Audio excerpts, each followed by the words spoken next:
والصلاة والسلام على سيد الأنبياء والمرسلين وعلى آله وأصحابه وذرياته وأهل بيته وأولياء أمته أجمعين. أما بعد، فقد قال الله تعالى: إن الله وملائكته يصلون على النبي يا أيها الذين آمنوا صلوا عليه وسلموا تسليما. اللهم صل على سيدنا شفيعنا حبيبنا ونبينا ومولانا محمد وعلى آله وصحبه وبارك وسلم. حاضرین، درس حدیث پاک میں آج انشاءاللہ تعالی کچھ احادیث تواضع کی فضیلت میں بیان کی جائیں گے. تواضع کہتے ہیں انکساری اور عاجزی کو، اور اس کے تکبر ہے. تکبر کہتے ہیں بڑائی کو یا اپنے آپ کو بڑا سمجھنے کو، دوسروں کو حقیر جاننے کو. اللہ تعالیٰ تکبر کو سخت ناپسند فرماتے ہیں، اور تواضع بندگی کا خاصہ ہے. ہم انسان ہیں، اللہ کے بندے ہیں، تو ہمارے لیے ضروری ہے کہ ہم اپنے اندر تواضع پیدا کریں، اپنے آپ کو کمتر سمجھیں، علم کی وجہ سے یا عبادت کی وجہ سے، نسب کی وجہ سے، مال و دولت کی وجہ سے، طاقت کی وجہ سے، اچھے خاندان کی بنیاد پہ اگر ہم یہ سمجھتے ہیں کہ دوسروں سے ہم اچھے ہیں تو ایسی بات مناسب نہیں ہے. اس سے بچنا چاہیے، کیونکہ اللہ تعالیٰ قرآن مجید میں فرماتے ہیں: ان اکرمکم عند اللہ اتقاکم، تم میں اللہ کے نزدیک عزت والے وہ ہیں جو تقوی والے ہیں. اللہ تعالیٰ کے پاس تقوی کی وجہ سے کسی کا بھی اعزاز ہوگا، نہ کہ مال دولت، صورت، شکل، حسن، خاندان وغیرہ کی وجہ سے. تو سب کچھ صلاحیتیں رکھتے ہوئے بھی آدمی اپنے آپ کو عاجز جانے، کمتر جانے، اس کو تواضع کہتے ہیں. تو اس عنوان سے احادیث نبوی علیہ الصلوۃ والسلام، رسول کریم صلی اللہ علیہ وسلم نے فرمایا کہ اللہ تعالیٰ نے مجھ کو وحی بھیجی ہے کہ تم تواضع یعنی فروتنی اختیار کرو، کہ کوئی ایک دوسرے پر فخر نہ کرے اور کوئی کسی پر زیادتی نہ کرے. مشکاۃ شریف یعنی سرکار پاک صلی اللہ علیہ وسلم جو بھی فرماتے ہیں وہ اللہ کے حکم سے فرماتے ہیں.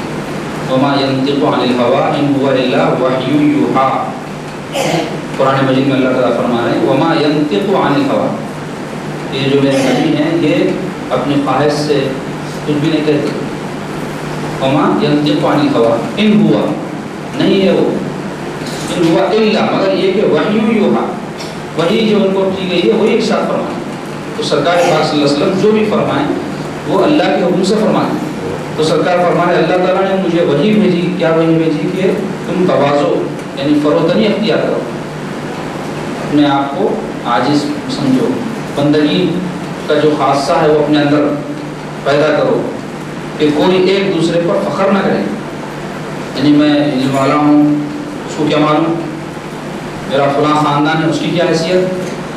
تو کوئی کسی پر ان باتوں پر فخر نہ کرے اور کوئی کسی پر زیادتی نہ کرے. اب اپنے آپ کو بڑا سمجھ رہے ہیں تو لازمی بات ہے دوسرے کو کمتر سمجھیں گے تو اس کے ساتھ زیادتی کرتے، اس کو بے عزت کرتے، اس کو جو ہے رسوا کرتے. تو سرکار فرما رہے ہیں کہ اللہ تعالیٰ وہی کی ہے یہ کہ کسی پر زیادتی نہ کرو. حضرت عمر فاروق رضی اللہ تعالیٰ عنہ نے ایک دن برسر منبر ارشاد فرمایا کہ لوگوں فروتنی اور خاکساری اختیار کرو، کیونکہ میں نے رسول اللہ صلی اللہ علیہ وسلم سے سنا ہے، آپ فرماتے تھے جس نے اللہ کے لیے یعنی اللہ کا حکم سمجھ کر اور اس کی رضا حاصل کرنے کے لیے خاکساری کا رویہ اختیار کیا اور بندگان خدا کے مقابلے میں اپنے آپ کو اونچا کرنے کے بجائے نیچا رکھنے کی کوشش کی تو اللہ تعالیٰ اس کو بلند کرے گا. اس کا نتیجہ یہ ہوگا کہ اپنے خیال اور اپنی نگاہ میں تو چھوٹا ہوگا لیکن عام بندگان خدا کی نگاہ میں اونچا ہوگا. اور جو کوئی تکبر اور بڑائی کا رویہ اختیار کرے گا تو اللہ تعالیٰ اس کو نیچے گرا دے گا، جس کا نتیجہ یہ ہوگا کہ وہ عام لوگوں کی نگاہوں میں ذلیل و حقیر ہو جائے گا. اگرچہ اپنے خیال میں بڑا ہوگا لیکن دوسروں کی نظر میں وہ کتوں اور خنزیروں سے بھی زیادہ ذلیل اور بے وقت ہو جائے گا. شعب الایمان للبیہقی، یعنی یہ حدیث پاک کی کتاب میں یہ حدیث روایت حضرت عمر فاروق خلیفہ ثانی رضی اللہ عنہ روایت کی گئی ہے، جس میں آپ رضی اللہ تعالیٰ عنہ یہ ارشاد فرمائیں کہ لوگوں فروتنی اور خاکساری یعنی تواضع، انکساری، جو تکبر کی ضد ہے وہ اختیار کرو. کیونکہ رسول پاک صلی اللہ علیہ وسلم یہ فرماتے ہیں کہ جس نے اللہ کے لیے، اب یہ تواضع کہہ کے ہستے ہونا، نیت یہ ہونا کہ بھائی میں بندہ ہوں، جو کچھ بھی میرے میں کمالات ہے، جو کچھ بھی میرے صلاحیتیں ہیں، جو کچھ بھی میں اچھائیاں ہیں، یہ میرا کیا ہے، نام اپنا ہے، کام ان کا ہے، جو کچھ بھی یہ مجھ میں صلاحیت ہے اللہ تعالیٰ کی ہے، میں پیدا ہوا انہوں پیدا کرے، میرے اندر جو جو اچھائیاں ہیں انہوں رکھ کے پیدا کرے، اور یہ ساری صلاحیتیں ان کی طرف سے عطا کرتا ہے، میرے اس میں کوئی کمال کی بات نہیں۔ تو یہ اصل بندگی ہے۔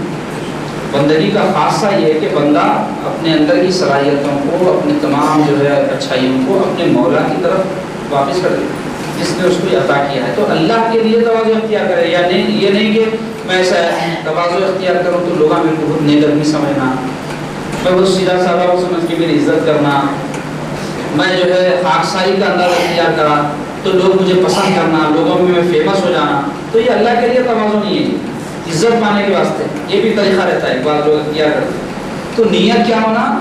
اللہ کے لیے ہونا، یعنی میری صلاحیت سب اللہ کے عطا کرتا ہے، میرا کمال میرا اپنا ذاتی نہیں ہے، یہ میرے مولا کا عطا کرتا ہے، میں کیا ہوں جی، میری کیا حیثیت ہے، اب اگر کچھ بھی میں ہے بھی تو وہ ان کا کرم ہے، لوگوں کی نظر میں میرے عیوب بھی اگر ان کو ہنر دکھ رہے ہیں تو یہ بھی ان کا کرم ہے، میرے میں تو بہت خرابیاں ہیں، اللہ تعالیٰ اس کو چھپا دیے، ڈھانک دیے، اور میرے اچھائیاں لوگوں کے سامنے آ گئی ہے، ان کا کرم ہے، ایسا سمجھنا۔ اور اس طرح اگر کوئی اللہ کی رضا کے لیے خاکساری کا رویہ اختیار کرے گا تو اس کا نتیجہ کیا ہوگا؟ تو بندگان خدا کے دل میں اللہ تعالیٰ اس کی عزت بڑھا دیں گے۔ ہم اپنے طور پہ کوشش کریں تو نہیں بڑھتی عزت، وَعِزُّ مَن تَشَاءُ وَتُذِلُّ مَن تَشَاءُ، عزت اور ذلت اللہ تعالیٰ کے ہاتھ میں ہے۔ تو جو اللہ کے لیے تواضع اختیار کرتا ہے، اپنے آپ کو حقیر سمجھتا ہے، اپنے آپ کو کمتر جانتا ہے اللہ کے بندوں سے، اور سب کو یہ سمجھتا ہے کہ میں عبادت کرا تو کیا ہوا، میرے سے بھی زیادہ عبادت کرنے والے ہیں، اور میں عبادت کرا تو کیا ہوا، اللہ قبول کرنے دے مجھے نہیں معلوم کس کا کیا عمل اللہ کے پاس قبول ہے، کہ کس کی کیا نیکی اللہ کے پاس قبول ہے، کہ میرے پاس بہت علم ہے تو میں کیا بڑا معلوم، یہ علم اللہ تعالیٰ کی ہے، ان کی عنایت ہے، ورنہ بڑے سے بڑے علم رکھنے والے ہیں اور کئی علم رکھ کے گمراہ ہو گئے، جیسے شیطان ہے۔ سب سے بڑی مثال جو ہے تکبر کے بارے میں شیطان کی ہے۔ شیطان انا خیر منہ بولا، اللہ تعالیٰ جب حضرت آدم علیہ السلام کو سجدہ کرو کہ شیطان کو حکم فرمائے تو سجدہ نہیں کرا، تو اللہ تعالیٰ پوچھے کیا شیطان ما منع، کس چیز نے تجھے روک دیا اس سے؟ تو بولنے لگا انا خیر منہ، میں ان سے بہتر ہوں، بولا تو یہ میں ان سے بہتر ہوں کیا تھا تکبر۔ تو اس کا انجام کیا ہو گیا؟ اللہ تعالیٰ ذلیل کر دی، رسوا کر دی، قیامت تک اس پر اعوذ باللہ من الشیطان الرجیم بول کے ہم لعنت بھیجتے رہتے۔ تو لعنت ہی کیوں ہو گیا؟ تکبر کی وجہ سے۔ تو یہ تکبر بہت بری چیز ہے۔ کئی لوگوں کو کہتا تھوڑا پڑھ لیے لکھ لیے، دنیاوی علم تو چھوڑو، آپ دینی علم رکھنے والوں کو بھی پیدا ہو جاتا ہے کہ دینی علم آدمی اس لیے سیکھتا کہ اس کی اصلاح ہونا، انہیں جو ہے نیکی کے راستے پہ چلنا، برائی اس سے دور ہونا، اور اس کو اچھا برا صحیح غلط حلال حرام معلوم ہونا۔ اب وہی علم سیکھ کے انہیں تکبر میں بدلا رہا تو اب کیا اصلاح ہوگی اس کی؟ تو کئی لوگ دنیا کے اعتبار سے انجینئر ہے، ڈاکٹر ہے، یا کوئی جو ہے عہدہ ان کو مل گیا، اب آنکھوں سے باہر ہو جاتے، اب یہ سمجھتے اب ہمارے جیسا کون ہے، تو اپنے آپ میں جو ہے فخر میں مبتلا رہتے اور اپنے آپ کے بڑائی میں مبتلا رہتے۔ پھر نشہ ہے یہ بھی، اور یہ بری خصلت ہے، بہت بری خصلت ہے۔ اس کی وجہ سے انسان جو ہے کیا ہو جاتا، رسوا ہوتا بیٹھا، عزت نہیں بڑھتی۔ سرکار جیسا فرما رہے ہیں کہ اللہ تعالیٰ اس کو بلند کرے گا، کس کو؟ جو اللہ کے لیے تواضع اختیار کرے گا، جس کا نتیجہ یہ ہوگا کہ وہ اپنے خیال اور اپنے نگاہ میں چھوڑ رہا ہوگا، میں کیا ہوں بھائی، میں کیا ہوں سمجھتا رہے گا انہیں کو، لیکن عام بندگان خدا کی نگاہ میں اونچا ہو جائے گا۔ اولیاء اللہ اپنے آپ کو کچھ سمجھتے نہ تھے، اللہ کے عاجز بندے، دنیا بولتی تھی نہیں، ان کے بادشاہوں کے بادشاہ، ان کی بڑی شان ہے، انہوں غریب نواز ہے، انہوں غوث العظم ہے، انہوں بندہ نواز ہے، یہ سب القاب کیسا ان کو ملے؟ انہوں تو بالکل یہ ہم بندے ہوئے، ہم کیا کرنے والے، ہم کیا دینے والے، ان کی تواضع تھی۔ اور لوگ بولے نہیں یہ تو آپ کی تواضع ہے ایسا کہنا، ورنہ حقیقت تو یہ ہے کہ آپ بندہ نواز ہیں، آپ نوازنے والے ہیں، ہم کو آپ نوازے تو ہم کو ملتا، آپ عطا کیے تو ہم کو ملتا، آپ غریب النواز ہے۔ تو ایسی شان اللہ ان کی بڑھا دیا، لوگوں کی زبان پہ ان کے لیے بڑے بڑے القاب اللہ تعالیٰ جاری فرماتے ہیں۔ اور جو کوئی تکبر اور بڑائی کا رویہ اختیار کرتا ہے، یعنی اپنے آپ کو بڑا بنانے کے واسطے میرے لیے خاص جگہ مختص کرو، میرے کو یہاں بٹھاتے، میرے ساتھ ایسا پیش آتے، میرے کو عزت دے دیتے، میں آیا تو میرے کو ایسا کرتے، میرے کو ایسا کرتے، میں دیکھوں چلو بھائی کوئی علم والا آدمی ہے، کوئی دولت والا آدمی ہے، کوئی عزت والا آدمی ہے، بڑا مرتبہ والا، انہیں کر رہا بولے تو پھر بھی وہاں گنجائش رہتی، اس کے پاس کچھ ہے بولتے کر رہا بولے۔ بہت سے ایسے لوگوں کو دیکھا، نہ پیسہ رہتا، نہ عزت رہتی، نہ صورت رہتی نہ شکل رہتی، مگر یہ بری خصلت رہتی ہے لوگوں میں. خاندانوں میں دیکھا نا، ہم آئے تو ہم کو پوچھے نہیں، ہم آئے تو ہم کو بٹھائے نہیں، ہم کو ایسا دعوت دیے، ہم کو ویسا بلائے، ہمارے ساتھ ایسا کرے. یہ عجیب طریقے ہے یہ، تو یہ بہت بری بات ہے، ایسا نہیں کرنا. عزت جو ہے مانگنے سے چھیننے سے نہیں ملتی. انسان اپنے اندر اچھی خصلتیں پیدا کرا تو خود اس خصلت کی وجہ سے لوگوں میں محبوب ہو جاتا ہوں. پھول ہے، پھول کے اندر خوشبو ہے، اللہ تعالیٰ رکھے. تو پھول جو ہے بول رہا کیا میرے اندر خوشبو ہے تو میرے کو پسند کرو، گلے کا ہار بناؤ. خوشبو کی وجہ سے خود لوگاں گلے کا ہار بنا لے رہے، خود لوگاں گلے میں ڈال رہے. تو اس کے اندر وہ وصف ہے، اس کی وجہ سے اس کی اہمیت. تو آپ بھی اپنے اندر وصف پیدا کرو، اپنے اندر کمال پیدا کرو. ہے تو کچھ بھی نہیں، خالی ڈھول ہے. اب اس کے بعد بجنا ڈھول کے سریقہ، اور آپ بول رہے ہیں سر پہ رکھ لو میرے کو، تو کبھی نہیں رکھتا. تو اپنے اندر اوصاف پیدا کرے تو خود اللہ تعالیٰ لوگوں کے دلوں میں عزت ڈالتا. مگر اوصاف اور خصلتیں اس لیے نہیں پیدا کرنا اپنے اندر کہ لوگ عزت کریں. مقصد یہ ہے نا اچھے خصلتیں اللہ کا محبوب بناتے بندوں.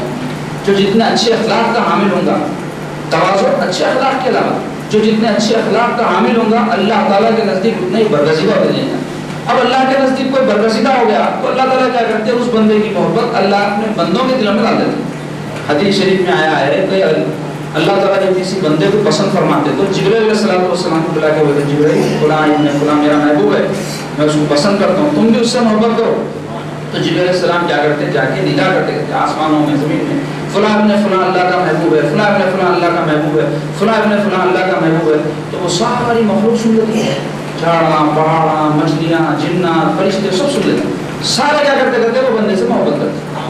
تو وہی ہے اولیاء اللہ کہ اللہ تبارک و تعالیٰ کیا کرا، دلوں میں انسانوں کے بھی، جانوروں کے بھی، پرندوں کے بھی محبت ڈال دیا. اسی وجہ سے کیا ہے، اولیاء اللہ سے پرندے بھی مانوس رہتے، جانور بھی مانوس رہتے. انہوں بلائے تو شیر آ جا رہے ہیں، شیروں کی پیٹوں پہ لڑنے رکھ دے رہے ہیں، شیروں کی پیٹوں کے اوپر ہاتھ پھیر رہے ہیں. شیر کو بول رہے ہیں یہ کر وہ تو کر رہا، پرندوں کو بلائے تو آ جا رہے ہیں، درندوں کو بلائے تو آ جا رہے ہیں، جانوروں کو بلائے تو آ جا رہے ہیں. کیوں پیدا ہوا؟ یہ انہوں کو معلوم ہے اللہ کا دوست ہے، یہ اللہ کا محبوب ہے. اب انہیں حکم دیا تو ان کا خلاف کرنا اللہ کے حکم کے جو مطابق ان کا حکم ہے، اس واسطے ان کی جو ہے بات فوری مان لیتے، اسی کو کرامت بولتے. تو کیا فرمایا سرکار کا، اور جو کوئی تکبر اور بڑائی کا رویہ اختیار کرے گا تو اللہ اس کو نیچے گرا دے. اس کو لوگ ناپسند کرتے ہیں کہ آدمی ہوئی ہمیشہ جو ہے جھوٹوں بھی کرتے رہتے، جھوٹوں بھی بڑائی بنا دکھاتے رہتے اپنا، جس کا نتیجہ یہ ہوگا کہ وہ عام لوگوں کی نگاہ میں ذلیل و حقیر ہو جائے گا. انہیں چاہتا تھا عزت اٹھا جاتا، بڑائی کے احساس میں اپنی بڑائی لوگوں پہ تھوپنا چاہتا تھا تو لوگ نہیں اس کو قبول کرتے بلکہ اس کو بے عزت کرتے. اگرچہ اپنے خیال میں بڑا ہوگا، میں فلاں ہوں، میں یہ ہوں، لوگ پسند نہیں کریں گے اس کو، لیکن دوسروں کی نظر میں وہ کتوں اور خنزیروں سے بھی زیادہ، کتوں اور خنزیر ہوتے ہیں جانور بولتے ہیں، اس سے بھی زیادہ ذلیل اور بے وقت ہو جائے گا. لوگ بولتے ہیں دیکھو نا، کو نام نہ بولے اس کا. ایسے کئی ہے لوگ دنیا میں جو ناپسندیدہ ہے، اپنے تو اپنے آپ کو بڑا سمجھ کے رکھتے، لوگوں کو پسند نہیں کرتے. تو اس سے معلوم ہوا کہ بڑائی، فخر، تکبر اچھی چیز نہیں ہے. البتہ کوئی آدمی متکبر ہے، تکبر سے پیش آتا ہے، لوگوں کے سلام کا انتظار کرتے رہتا اور خود سلام نہیں کرنا چاہتا ہے. سلام نہیں کرو بولے، سلام سے تواضع پیدا ہوتا ہے. ایک دوسرے کو سلام کرنے سے اپنے اندر عاجزی پیدا ہوتی ہے. کسی کی شخصیت کی اہمیت ہے آپ کے پاس اندازہ ہوگا. تو انتظار اگر کوئی کر رہا تو ویسے آدمی کے ساتھ بھی سرکار فرمایا کہ تکبر سے پیش آؤ. انہیں جب تن کے رہ رہا تو تم بھی اس کے سامنے ذلیل ہو جاتے، تم بھی رسوا ہوتے، تم بھی اس سے ایسی رہو جیسا انہیں کرتے رہا. تو ہم کو اس میں اس کو تکبر دکھانا نہیں ہے، اس کو تکبر ہونے کی وجہ سے ہم کو ایسا انداز اس سے اختیار کرنا ہے تاکہ اس کو خیال ہو کہ وہ نہیں کر سکتا خالی کوئی دوسرے بھی کر سکتے. تو یہ اس واسطے ہے. ورنہ عام وقت میں تو عام مسلمانوں سے ہم عالم رہو، ہم دولت مند رہو، ہم جو ہے عزت والے رہو، ہم اچھی صورت شکل رہو، برابر سب سے محبت سے نرمی سے ملنا. کئی عورتوں کو دیکھا میں اللہ تعالیٰ اپنے فضل سے اچھی صورت عطا فرماتا ہے. اس میں ان کا کیا کمال ہے، پیدا آپ نے ڈرائنگ کر دی کہ اپنے آپ کو نہیں، اللہ میاں پیدا کرے آپ کو ایسا بنا کے، آپ نے ہاتھ سے اپنے آپ کو بنایا، رنگ دیے اللہ نے، اچھا صورت دی ہے، اچھی ناکام دی. اللہ کا فضل ہے، احسان ماننا اس کا، مان کے شکر گزار ہو کے تواضع اندر پیدا کرنا. عورتیں کیا کرتے ہیں، ذرا صورت شکل کے اچھے رہے تو، ذرا ایسے ویسے عورتیں رہے تو منڈی پھیر کے رہتے ہیں، ملنا بھی گوارا نہیں کرتے. تکبر کی وجہ سے ہم اچھے خوبصورت احساس رہتا. تو اس میں تمہارا کیا کمال ہے جی. اب ایسے جنوں کو خیال کرنا چاہیے اللہ تبارک و تعالیٰ کیسے سے کیسے حسین میں جو ضعیف ہوئے تو کیسے کر دیتا، کیسے کیسے رنگا والے کیسے ہو جاتے، ضعیف ہوئے تو پورے جھریاں پڑ جاتے ہیں، چہرہ خوبصورت ہو جاتا. اللہ تعالیٰ کی قدرت، اس کی شان ہے، کوئی چیز آپ کو عطا کرا. ایسے ہی بات دولت مند لوگ رہتے، غریب لوگوں کے ساتھ بیٹھنا پسند نہیں کرتے تکبر کی وجہ سے. تو ایسے چیزوں سے بچنا اللہ اس کے رسول کو یہ بات پسند نہیں ہے کہ کوئی تکبر اختیار کرے. سب سے عظمت والی ذات روئے زمین پر اگر کوئی ہے اور آسمانوں میں کسی کی شان اگر ہے اللہ کے بندوں میں تو ہمارے سرکار ہے. سب سے بڑی شان سرکار کی ہے. اور میرے سرکار کا معاملہ یہ تھا کہ آپ بوریے کے بستر پہ تشریف فرما ہو جاتے تھے, لوگوں کے بیچ میں بیٹھ جاتے تھے, اپنے آپ کو خاص کر کے ممتاز کر کے بیٹھنا پسند نہیں کرتے تھے. حالانکہ آپ کی ذات ایسی تھی, آنکھوں میں بھی رہے تو کوئی بھی پہچان لیتا تھا یہ رسول اللہ صلی اللہ علیہ وسلم. ایسی آپ کی شخصیت پاک تھی, ایسا آپ کا حلیہ اور وضع تھی کہ اس کے پہچان کے واسطے انٹروڈکشن کی ضرورت نہیں تھی سرکار کی. اس کے باوجود حضور کا یہ معاملہ. اب آپ دیکھو آسمان ہے, آسمان کے اوپر ستارے ستارے ستارے بھرے ہوئے, چاند کو دیکھتے ہی معلوم ہوتا چاند ہے بول کے غور کرنا پڑتا کیا؟ تو ویسے ہی سرکار کروڑوں میں بھی رہے تو کیا ہے چاند کے جیسے تھے, دیکھتے معلوم آتا تھا سرکار. اس کے باوجود سرکار اپنے آپ کو ایسا رکھتے تھے. صحابہ جو ہے پیچھے پیچھے چلے تو بولتے تھے نہیں آؤ ذرا میرے ساتھ چلو, ساتھ لے کے جاتے تھے. حضور نیچے بیٹھ جاتے تھے, دسترخوان پہ بیٹھ کے کھاتے تھے, اونچی جگہوں پہ بیٹھ کے کھانا پسند نہیں فرماتے تھے. عادت مبارک آتی, منع بھی نہیں کرے, اگر کوئی سہولت کے لیے یا کوئی عذر کی وجہ سے اوپر بیٹھ کے کھا رہا تو کھا سکتا, لیکن عادت طیبہ کیا تھی نیچے بیٹھ کے. یہ توازن کی علامت, انکساری کی علامت. کوئی اگر مل کے ہاتھ ملاتا سرکار سے تو حضور ہاتھ نہیں کھینچ لیتے تھے جب تک کہ انہیں خود جو ہے اپنا ہاتھ علیحدہ نہ کرنا چاہیے. کون چاہتے حضور سے ہاتھ الگ کرنا؟ ہر کوئی چاہتے تھے سرکار کا دست تھامے میں رہنا, دل کو ٹھنڈک ملتے تھے. تو یہ سرکار کی تواضع تھی, یہ انکساری تھی. تو ہم کو بھی چاہیے کہ اپنے آقا کی اتباع کرتے ہوئے اپنے اندر تواضع پیدا کرنا, مسلمان بھائیوں سے نرمی سے, انکساری سے, سادگی سے ملنا. اللہ تبارک و تعالیٰ ہم کو نیک توفیق عطا فرمائے اور ہم کو تکبر سے اللہ تعالیٰ محفوظ رکھے, شیطان کے راستے سے اللہ محفوظ رکھے, اور ہم میں تواضع, انکساری اور سادگی اللہ تعالیٰ پیدا فرما دے. اور ہم سے تکبر کی وجہ سے کوئی اگر ایسے حرکات ہوئے ہیں جو دوسروں کے لیے تکلیف کا باعث بنے تو اللہ تعالیٰ اس کو معاف فرما دے. حضور سیدنا غوث پاک رحمۃ اللہ علیہ کے ملفوظات پاک کا جو سلسلہ ہے اسی میں سے آج کچھ حصہ بیان ہوگا. بسم اللہ الرحمن الرحیم.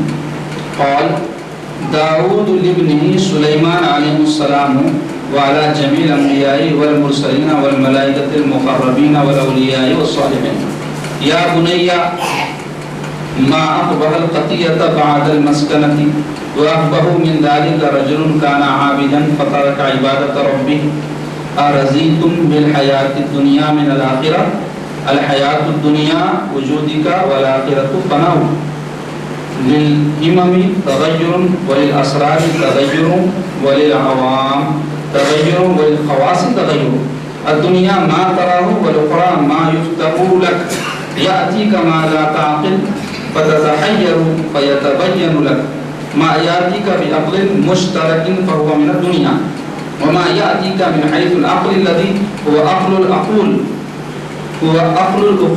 فهو من الآخرہ سرک اخرى وظاہرک دنیا حالات الدنیا ما سوى الحق عز وجل والاخرى التعلق بالمولى والاعراض عن قیل وقال وعن المدح والثناء والذم والسیر مع الهم همک ما اهمک. فرماتے ہیں سیدنا غوث پاک داؤد علیہ السلام نے اپنے بیٹے سلیمان علیہ السلام سے فرمایا تھا کہ بیٹا مسکین بننے کے بعد خطا کار بننا بھی کیسی بری بات ہے, اور اس سے زیادہ برا وہ شخص ہے جو عابد ہو اور پھر اپنے رب کی عبادت چھوڑ بیٹھے. حق تعالیٰ کا ارشاد ہے کیا تم آخرت کے مقابلے میں دنیاوی زندگی پر راضی ہو بیٹھے؟ دنیاوی زندگی جس کا ترک کرنا ضروری ہے تیرا وجود ہے, اور آخرت جس کو حاصل کرنا ضروری ہے تیری فنائیت ہے. ہمتوں کے لیے بھی ایک تغیر ہے, اور اسرار کے لیے بھی ایک تغیر ہے, اور عوام کے لیے بھی ایک تغیر ہے, اور خواص کے لیے بھی ایک تغیر ہے. دنیا وہ روپیہ پیسہ ہے اس طرح حاصل ہو کہ اس پر تیری نظر جائے, اور آخرت وہ روپیہ پیسہ ہے جو فتوحات سے حاصل ہو کہ وہ چیز ملے جس کو تو سمجھ بھی نہ سکے, لہذا تو حیران ہو. بس تجھ پر واضح کیا جائے کہ جو چیز عقل مشترک کے ذریعے سے حاصل ہو وہ دنیا ہے, اور جو چیز اس عقل کی حیثیت سے تیرے پاس آوے جس کا نام عقل العقول ہے بس وہ آخرت ہے. تیرا اندرون آخرت ہے اور تیرا بیرون دنیا. حق تعالیٰ کے ما سوا جملہ حالات دنیا میں اور مولا کے ساتھ تعلق رکھنا اور خیل و خال و مدح و ثنا و مذمت اور فکر کی معیت میں چلنے سے منہ پھیر لینا آخرت ہے. تیرا فکر وہی کہلائے گا جو تجھ کو بے چین بنا دے. ارشاد عالیہ میں حضور غوث پاک دنیا کے پیچھے بھاگنے, دنیا کی محبت میں مبتلا ہونے اور آخرت کو بھول جانے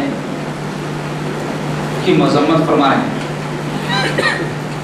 اور ارشاد ہو رہا ہے کہ داؤد علیہ السلام اللہ کے ایک برگزیدہ پیغمبر اپنے صاحبزادے حضرت سلیمان علیہ السلام کو نصیحت فرمائی تھی کیا کہ بیٹا مسکین بننے کے بعد خطا کار بننا بھی تو ایسی بری بات ہے۔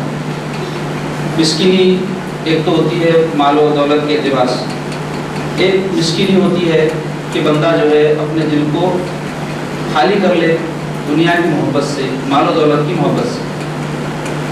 تو حضرت داؤد علیہ السلام اپنے صاحبزادے میں کیا فرمائیں کہ بیٹے مسکین بننے کے بعد خطا کار، یعنی مسکین یعنی دنیا سے دل کی محبت کو نکالنے کے بعد پھر نافرمانی اللہ کی کرنا بڑی بری بات ہے۔ اور اس سے زیادہ برا وہ شخص ہے جو عابد ہوا پھر اپنے رب کی عبادت چھوڑ بیٹھے، بہت عبادت کر رہے تھے، اللہ اللہ کر رہے تھے، اب دنیا داری میں لگ کے کاموں میں لگ کے عبادت چھوڑ دی، تو وہ آدمی بڑا برا ہے۔ اس واسطے بولتے ہیں رمضان شریف میں جو ہم تہجد گزاری یا اور تلاوت وغیرہ میں عام دنوں کے بنسبت کثرت کر دیتے تو اس کو بالکل ترک نہ کر دینا۔ مصروفیات کی وجہ سے اگر کم کر دے رہے ہیں الگ بات، لیکن بعض لوگ چھوڑ ہی دیتے، ایسا سمجھتے خالی رمضان میں کرنے کا کام ہمارا کوئی، ویسا نہیں کرنا۔ اگر رمضان میں ایک بار روز پڑھتے تھے تو 2 رکوع روز پڑھو، رمضان شریف میں 1 گھنٹہ تہجد پڑھتے تھے تو 2 رکعت پڑھ لو، مگر پڑھتے رہو گھنٹہ رمضان تک، پھر رمضان شریف آیا تو پڑھا لو اس کو، لیکن بالکل ترک کر دینا کیسا ہے؟ اللہ کی بات کرتے ہوئے چھوڑ دینا۔ اب یہ جو حکم ہو رہا ہے یہ اصل فرض چھوڑ دینے کے متعلق ہے جو پسندیدہ نہیں ہے۔ فرض چھوڑنا گناہ ہے، کیسا ہوتا کوئی مسلمان چھوڑ سکتا ہے فرض کبھی، لیکن کتنے مسلمان ایسے ہیں کہ ان کو توفیق ہی نہیں ہوتی۔ آدمی بیمار ہوا تو ڈاکٹر کے نہیں جاتا، دواخانے کو جاتا، اپنی دنیا کی صحت کے واسطے سب کرتا۔ یہ جو مساجد ہے یہ روح کے شفا خانے ہیں۔ اپنے کو بیماری جیسا دنیا میں ہمیشہ کچھ نہ کچھ لگی ہوئی رہتی، خدشہ لگا ہوا رہتا، ویسے ہی روح کو بھی بیماریاں چمٹے ہوئے رہتی، تو یہ جاتے رہے 5 وقت یہ دواخانوں کو تو صحت ہوتے رہتی، اس سے لاپرواہ ہو گئے تو پھر بیماری اتنی بڑھتی، جانا نہیں جاتے لے جاتے پھر ہمارے، یعنی روح ہماری مر جاتی، ہمارا جو ہے علاج نہیں ہو سکتا، لا علاج رہتا مرض۔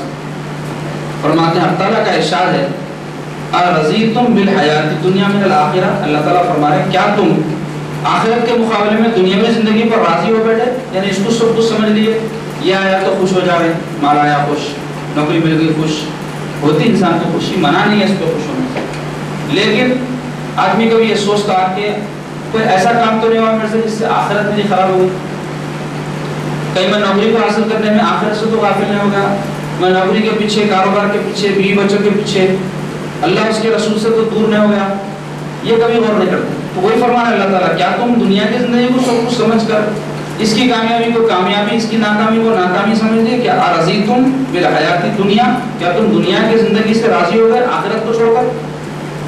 آخرت دنیا میں حاصل کرنا ہے ہمارے کو، کمانے سے، دمانے سے، نوکری کرنے سے، جانے آنے سے، سفر کرنے سے، کھانے پینے سے، بیوی بچوں کے ساتھ تعلق ہونے سے شریعت منع نہیں کی، مگر یہ چیزیں ہم کو احکام خدا بندی سے نہ روکنا۔ کام کتنا بھی رہو، 5 وقتہ فرض نمازیں وقت پہ ادا ہو، بیلنس رہی، اللہ اس کے رسول کے راضی رہتے، دنیا میں بھی معاملہ صحیح چلتے۔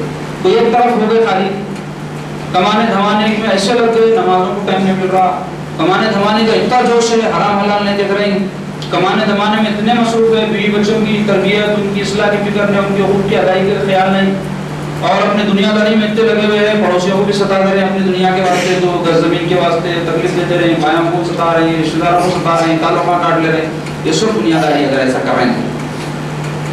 دنیاوی زندگی جس کا ترک کرنا ضروری ہے تیرا وجود ہے، اور آخرت جس کو حاصل کرنا ضروری ہے تیری فنائیت ہے، یعنی دنیا کی زندگی کا تعلق ظاہر سے ہمارا ہے، کھانا پینا، کاروبار کرنا، جانا آنا، یہ سب اس کے ساتھ چلتا ہے۔ اصل کیا ہے دل میں یہ داخل نہیں ہونا، ہو رہا دل اللہ کی یاد کے ساتھ رہا ہے، دل اللہ اس کے رسول کی محبت میں مبتلا رہنا، کبھی بھی اس سے خالی نہ رہنا، کتنا بھی دنیا کے کاموں میں لگو رہو، آپ کو نماز کی ادائیگی کی فکر رہنا، حقوق کی ادائیگی کی فکر رہنا، حلال حرام کی فکر رہنا، اچھے اخلاق اپنے اندر پیدا کرنے کی فکر رہنا، یہ سب نہیں ہے، اور پھر آپ خالی دنیا بلکہ مال کمانے، بیوی بچوں کے کاموں میں لگے رہے، تو یہ آپ کی آخرت کو برباد کر دیتا ہے۔ ارشاد فرما رہے ہیں کہ ہمتوں کے لیے بھی ایک تغیر ہے، تغیر تبدیلی، اور اسرار کے لیے بھی ایک تغیر ہے، اسرار کہتے ہیں رازوں کو، اور عوام کے لیے بھی ایک تغیر ہے۔ عام لوگ کیا ہوتا ہے تغیر، نماز نہیں پڑھتے تھے، نماز پڑھنا شروع کر دیے، روزے نہیں رکھتے تھے، روزے رکھنا شروع کر دیے، محنت کام مزدوری نہیں کرتے تھے، محنت کام مزدوری کرنا شروع کر دیے، تغیر ہے۔ اور خواص کے لیے ایک تغیر ہے. خواص تو کیا ہے؟ نماز پڑھتے تھے، اب اس میں زیادتی ہونا یا کیفیات میں اضافہ ہونا، درجات بلند ہونا، ایسے کام شروع کر دینا. روزے فرض تو ہر مسلمان رکھتا ہے، نفل بھی فرض نماز تو سب مسلمان پڑھتے ہیں، نفل بھی پڑھ رہے ہیں. سب مسلمان جو ہے دوسرے عام جو ان کے اوپر فرائض ہے اس کو پورا کرتے تھے، یہ ہر نفل کو پورا کرنے کی کوشش کر رہے ہیں. تو یہ خواص کا تغیر ہے. دنیا اور روپیہ پیسہ ہے اس طرح حاصل ہو کہ اس پر تیری نظر نہ جائے. نظر نہ جائے سمجھ دل اس میں رجنا نہیں. کماؤ، خوب کماؤ. صحابہ کے پاس کروڑوں لاکھوں روپے بھی تھے، صحابہ ایسے تھے، مگر جب ضرورت پڑتی تو اللہ کی راہ میں خرچ بھی کر دیتے. میں میرا پیسہ کیسا خرچ کروں، اللہ کی راہ میں دیا تو میں غریب ہو جاؤں گا، میں پریشان ہو جاؤں گا، ایسا نہیں سوچتے. جو دیا ہے اس کی راہ میں دے دوں، پھر دے دیں گا. اس کے خزانوں میں کمی ہے کیا؟ میرا خزانہ خالی ہو سکتا، اس کا خزانہ کبھی خالی نہیں ہوتا. ایسا ان کا ایمان تھا. اور آخرت وہ روپیہ پیسہ ہے جو فتوحات سے حاصل ہوتی ہے، وہ چیز ملے جس کو تو سمجھ بھی نہ سکے. دنیا میں جو پیسہ کمانا ہے محنت کر کے کمانا پڑتا ہے، اور آخرت کی نعمت کیا فرمایا وہ ہے کہ جس کا تم اندازہ بھی نہیں کر سکتے.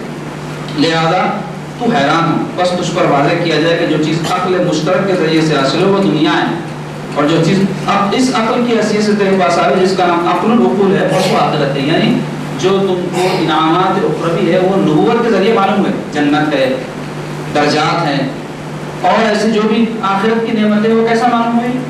نبوت کے ذریعے سے، سرکار پاک صلی اللہ علیہ وسلم کے ذریعے سے معلوم ہوئی. تو یہ ساری چیزیں آپ فرما رہے ہیں جو عقل العقول یعنی نبوت کے ذریعے معلوم ہوئی وہ آخرت ہے، اور تمہاری اپنی یہاں کی عقل سے جو تم کوشش کر کے حاصل کرتے ہو وہ دنیا ہے. فرما رہے ہیں اللہ تعالیٰ کے ماں سوا جملہ حالات دنیا میں اور مولا کے ساتھ تعلق رکھنا، اور خیل و خال ہو تو بات چیت، مداح و ثنا ہو تو تعریف توصیف، مذمت بولے تو کوئی اپنی بے عزتی کرنا، اور فکر کی مائیت میں چلنے سے منہ پھیلنا آخرت. یعنی اپنا منشا یہ ہو کہ میرا ہر کام ایسا ہو جس سے اللہ راضی ہو جائے، چاہے اس پر کوئی میری تعریف کرے یا مجھے بے عزت کرے، کوئی مجھے کچھ کہے اچھائی سے یا برائی سے، مجھے کوئی فرق نہیں پڑتا. میں یہ دیکھوں کہ اس سے میرا مولا خوش ہے کیا نہیں، یہ سمجھ کے جو کام کیا جاتا ہے آپ فرما رہے ہو آخرت. تیرا فکر وہی کہلائے گا جو تجھ کو بے چین بنا دے. فکر کسے بولتے ہیں؟ آدمی کو جو بے چین کرے. اب کسی کی فکر مال ہے، کسی کی فکر دولت ہے، کسی کی فکر کرسی ہے، کسی کی فکر نوکری ہے، کسی کی فکر بیوی بچے ہے، کسی کی فکر عزت و شہرت ہے. تو سرکار بہت بات فرماتے ہیں فکر کسے بولتے ہیں؟ جو تجھے بے چین کر دے. تو مومن کی فکر کیا ہونا؟ بیوی بچے ہونا. مومن کی فکر مال ہونا، نوکری ہونا، امریکہ ہونا، لندن ہونا نہیں. مومن کی فکر ہونا آخرت. تو جو چیز ہم کو بے چین کرے وہ ہماری فکر ہے. تو ہماری فکر دنیا ہے. اس وقت ہم پریشان رہتے ہیں اپنی دنیا کے لیے، ہمارا پورا جو ہے ہماری پوری صلاحیتیں سب ہوتی ہے اپنی دنیا کے واسطے کہ اس کو کیسا اچھا کر سکتے. تو اپنی فکر کو بدلنے کی ضرورت ہے. آدمی فکر سے ہوتا ہے، جو انسان کی فکر ہے وہی اس کے نظریات بنتے ہیں اور وہی اس کا اقدام بنتا. تو ہماری فکر صحیح ہونا، ہماری فکر یہ ہونا پہلے اپنی نسلوں کی بھی کہ ہم کو آخرت سنوارنا ہے، آخرت کی بھلائی کیا ہے دیکھنا ہے. وہ جب بدل جائے گی تو ہمارا ہر کام جو دنیا کے لیے بھی ہم کریں گے وہ فکر آخرت میں شمار کر دیا جائے گا اور عبادت میں شامل کر دیا جائے گا. تو اس کے واسطے ضروری ہے کہ پہلے ہمارا جو ہے آپریٹنگ جو سسٹم رہتا ہے وہ صحیح ہونا. کمپیوٹر کے زمانے میں آپریٹنگ سسٹم ہوتا ہے جس سے کمپیوٹر کام کرتا ہے، تو اس کے اندر ایک صلاحیت رہتی ہے. جو صلاحیت رہتی ہے اسی کے مطابق آگے پورے کام ہوتے. اگر وہ صلاحیت اس میں بدل دی جائے تو پھر اس کے مطابق کام ہے. تو ہماری جو یہ صلاحیت ہے ہر کام کو کرنے کی سوچ، نظریہ وہ بدلنے کی ضرورت ہے. اور وہ یہ ہو جائے کہ ہم سے ہمارے خدا اور ہمارے رسول کیسے راضی ہوں. یہ نظریہ جب فیڈ ہو جائے گا ہمارے میموری میں، اس کے بعد آپ سمجھو کہ آپ کا ہر کام اس کے مطابق سرزد ہوگا. کہ رضائے خدا اور رسول آپ دیکھتے ہوئے جو کام کریں گے تو پھر آپ سمجھ لو آپ کا ہر کام کامیاب ہے، دنیا میں بھی اور آخرت میں بھی. اللہ ہم کو ایسے ہی بندوں میں شامل فرما دے. اب آئیے فقہی مسائل میں آج انشاءاللہ تعالیٰ مسافر کی نماز سے متعلق کچھ ضروری مسائل بیان کیے جائیں گے. ہر انسان مسافر بنتا ہے، کبھی نہ کبھی تو اس کو موقع ملتا ہے، کبھی فرض سفر کرتا ہے جیسے حج وغیرہ ہے، کبھی جو ہے ثواب کے لیے کوئی سفر کرتا ہے، کبھی کوئی ضروریات کے لیے سفر کرتا ہے، کبھی کوئی جو ہے کاموں کے لیے تجارت کے لیے سفر کرتا ہے. تو کبھی نہ کبھی زندگی میں موقع آتا سفر کا. تو ہر مسلمان کو سفر سے متعلق بھی مسائل معلوم رہنا، کیونکہ سفر جو ہے نماز تو چھوٹتی نہیں، احکامات خدا بندی تو چھوٹتے نہیں. تو اس لیے ہم مسافر ہو کہ مقیم ہو، ہم حاجی ہو کہ اپنے شہر میں رہنے والے ہو، کسی حال میں رہو ہم اللہ اس کے رسول کے حکم کے تابع ہیں. یہ بات ہماری ہمیشہ ذہن میں رہنا. ایسا نہیں ہے کہ ہم اپنے شہر میں رہے تو یہ ہمارے لیے احکام خداوندی ہے اور ہم شہر سے باہر چلے گئے تو آزاد ہے، جو چاہے کر سکتے، کون دیکھ رہا ہے یہاں؟ ایسا نہیں، بلکہ ہر جگہ اللہ تعالیٰ ہم کو دیکھ رہا ہے۔ تو مسافر کی نماز کا بیان، اب سفر میں رہے تو نماز کے بارے میں کچھ احکام میں تبدیلی ہوتی، فرق ہوتا، وہ کیا ہے وہ بتایا جائے گا۔ پہلا مسئلہ ہے جو شخص اپنے وطن اصلی یا وطن اقامت سے 3 دن کی مسافت کے سفر کا ارادہ کر کے اپنے شہر کی آبادی سے باہر نکل جائے وہ مسافر ہے۔ اس میں مسافر کی تعریف بیان کی جا رہی، کسے بولتے؟ وطن 2 طرح کے ہیں، ایک وطن اصلی، وطن اصلی بولتے تو انسان جہاں پیدا ہوتا، جہاں زندگی گزارتا، جہاں گھر بار بسا کے یہ سوچتا میرے کو یہیں رہنا ہے۔ اس کی مثال کیسی ہے کہ اب ہم حیدرآباد کے ہیں، یہاں پیدا ہوئے، اب اس کے بعد بعض لوگ سعودی عرب کو چلے جاتے، جا کے وہاں ملازمت کرتے، 2 سال 3 سال میں کو پتا۔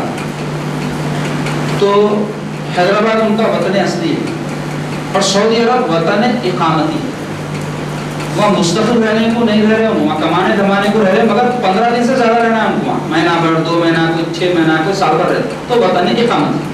تو کیا مسئلہ بیان کر رہے ہیں؟ جو شخص اپنے وطن اصلی، چاہے اپن جہاں زندگی ہمیشہ گزارنے کے واسطے رہ رہے ہیں وہ شہر سے، یا وطن اقامتی جہاں کاروبار وغیرہ کے لیے آدمی جا کے جو ہے کچھ برسوں کے لیے یا کچھ مہینوں کے لیے یا 15 دن سے زیادہ بس گیا، تو وہاں سے 3 دن کی مسافت۔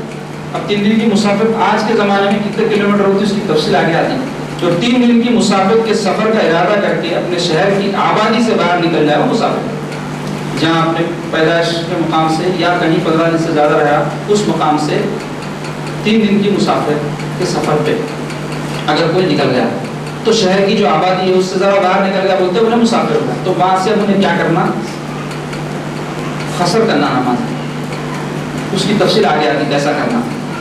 3 دن کی مسافت متوسط چال سے ہونی چاہیے، متوسط بولتے نہ بہت تیز نہ بہت سلو۔ تیسرا مسئلہ ہے 3 دن کی مسافت سے یہ مراد ہے کہ صبح سے دوپہر تک چلے، یعنی صبح سے شام تک چلنا ضروری نہیں ہے۔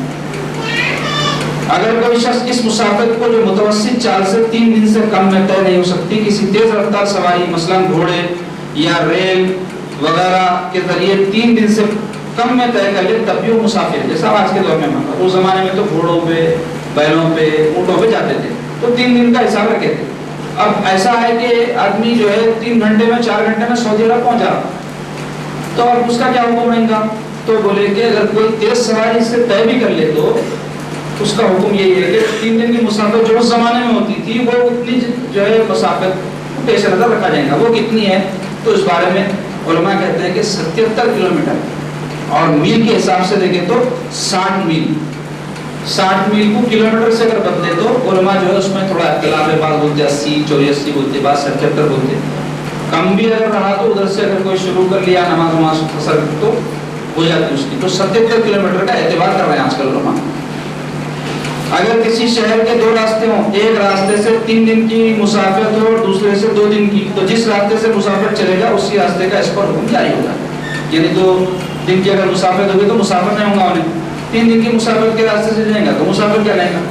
مسافر جب اپنے شہر یا گاؤں کی آبادی سے باہر نکل جائے اس کو قصر یعنی فرض نمازوں میں 4 رکعت کی جگہ 2 رکعت پڑھنا واجب ہے۔ ظہر، عصر، عشاء، یہ 3 نمازیں 4 رکعت، باقی مغرب اور فجر میں مغرب کی 3 ہے اور فجر کی 2 ہے، تو 3 رکعت میں اور 2 رکعت میں قصر نہیں ہے۔